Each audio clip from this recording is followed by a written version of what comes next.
okay, by Jesus Peralta. It's actually a dark play about a man and a community of fisher folks. What is the effect of the man to the community? You will find out in this presentation of my Comstock 14 students of the play by Oscar Peralta entitled Sign of the Seagulls.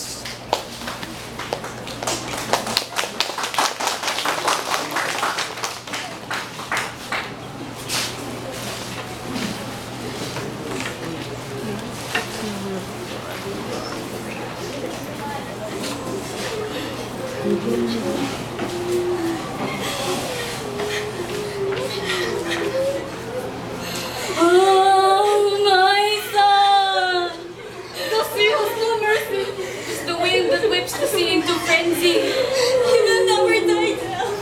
He'll never die down. If only it would suit the sea.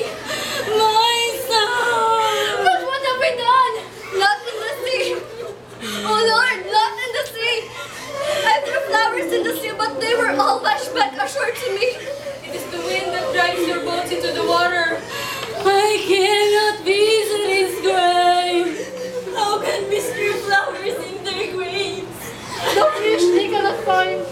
All fish that cut us and leave jobbies on the graves. They will come back. They must come back. They have breathed water into their lungs and will never come back. Spare my son. Spare my son, for he is young. But what have we done? He is dead, mother.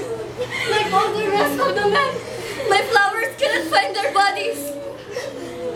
At least, let the sea bring its body back to me. What is this that has befallen us? Occurs to someone else! Occurs to someone else!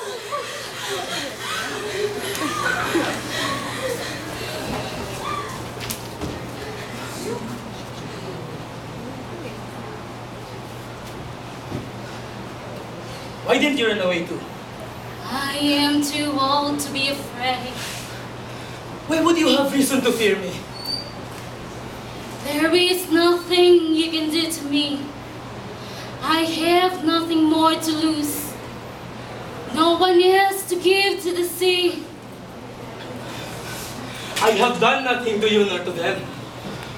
Then, why do you think they ran away from you? How would I know? I do not know them.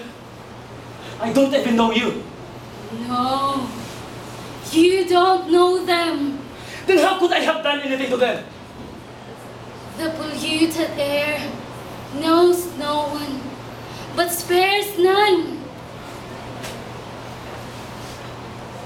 I have come here to live in peace. You have brought death and misery since you came here.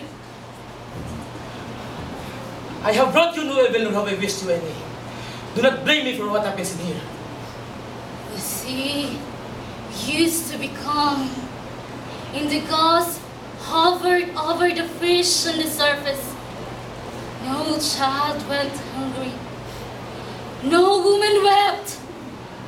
But you came. Now the fish are gone. And the men do not come back from the sea. What have you brought upon us? Your men go out in the face of the storm.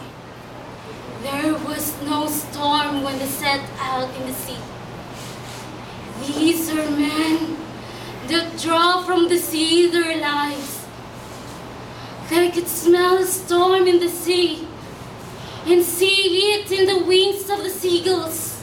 I have no power to call the waves to rise before the wind to destroy them.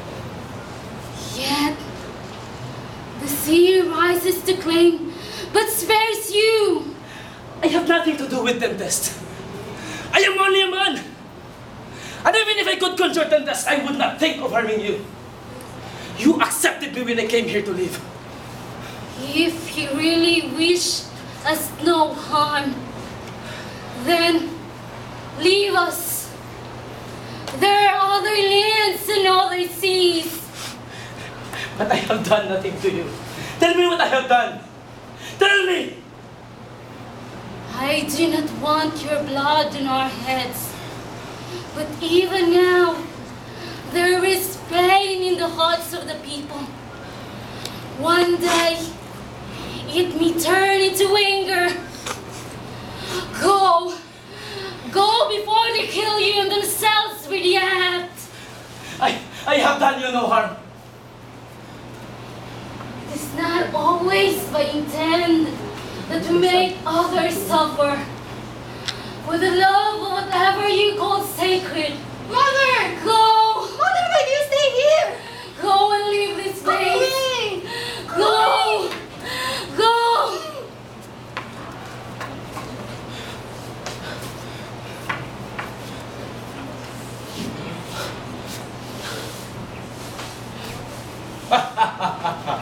We begin again, Simon. You. Yes, Simon. You cannot touch me, Simon. Why do you keep following me? I do not follow you. I am here, even as you came. Why are you here? I am wherever you go. What do you want? Nothing you have to give, Simon. Then why don't you leave me? I am certain you don't want that. What will you do without me, Simon? Stop calling me by name! But that is your name, isn't it, Simon? Why do you keep repeating it? I want to be sure I'm talking with you. I don't want to listen! I did not ask for you! Ah, yes you did, Simon. Only you refuse to remember. I only remember that wherever I go, I find you. And wherever I find you, I find people hating me. Perhaps that is because wherever you go, you bring yourself with you. You turn them against me. You must know by now that I speak to no one but you, Simon. Then why do they hate me? Why do they cast me away? You should know the answer better than I do. After all, they will not turn against you without reason.